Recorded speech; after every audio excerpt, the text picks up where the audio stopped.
Welcome back to the AgriSpec Tom channel. Today we're going to be talking about poo.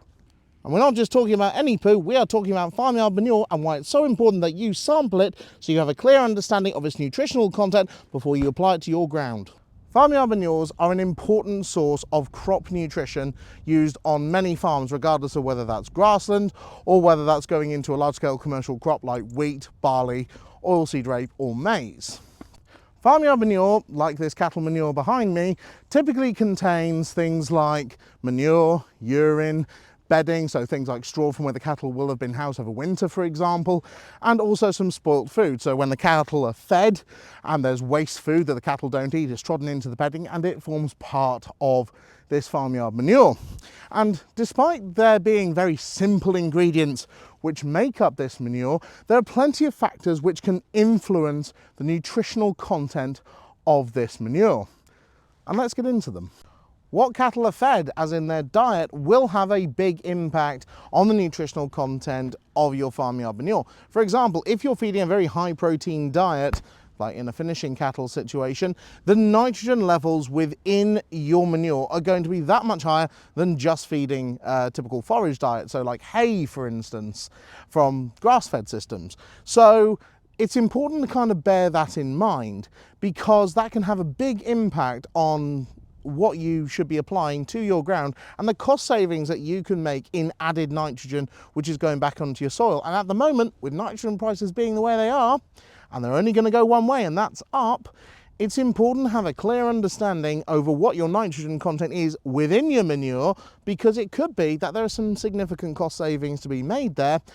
And sampling is very cheap compared to just spreading and using standard tables to evaluate the content of your manure.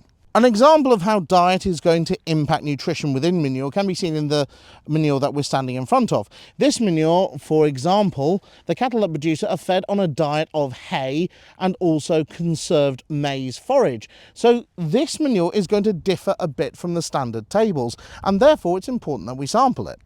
Storage of manures can also have an impact on the nutritional value of that manure. So if it's being stored improperly, this can lead to loss of nutrients. So it's important that we're storing consistently and we're storing properly to ensure that we're maximizing our nutritional value of our manure. But also, again, it's important to sample it.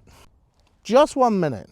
If you're enjoying this video, and I really hope you are, please don't forget to like the video, leave a comment and subscribe to my channel. If you want to see my other channels, please go into the link in the description and go across and watch them. Enjoy the rest of the video. Differences can also be found in the age of cattle and their stage in production. So for example, a younger cow, so a calf, will have very different nutrient profile to an older cow which is lactating, or a non-productive cow which has reached the end of its lifespan. So there are different nutrient profiles across age groups and stage in production. The type of bedding that cattle are bedded down to will also have an impact on the nutritional value of manure. So there is a big difference between the constituents of straw bedding compared to sawdust, chippings, shavings, and recycled organic materials, for example, or paper products. So it's important, again, that we take that into account when we're thinking about applying to our soils. And the last one, the environment. For example, if we have excess rainfall, there is going to be more nutrients which are leached out of exposed heaps like these, and that means that the nutritional value is going to be different from standard values. Similarly, if there's less rainfall than expected, there could be more nutritional value in these heaps than we'd initially expect. So it's important, again, that we come back to the important thing, which is sample your manure. If you've run out of time and you're not going to get the opportunity to sample before you need to apply your manure to your ground, the standard variables within RB209 are okay. However, with the rising cost of fertiliser, it's no longer cheap just to apply nutrition to your ground and not worry too much about the expense.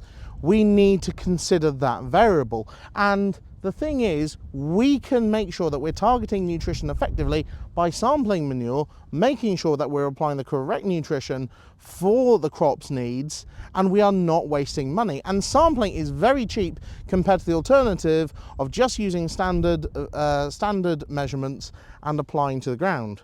We need to find profitability in the margins, and this is a really good and easy way of doing it. This is an easy win, and we should continue to do this and ensure that more farmers are getting behind this and are sampling their manures regularly to make sure that their variables are being taken into account, and we can make sure that we're improving profitability wherever we can and taking as many easy wins as we can. And again, this is an easy win and we should be taking advantage of it. So to end, if you do have any questions about manure sampling or anything like that, or where you should be going or how you should be doing it, don't forget to just drop a comment in the comment section. I am a FACTS qualified advisor, so I can answer technical questions about manure and its handling and also nutritional values. So please don't hesitate to ask me in the comment section.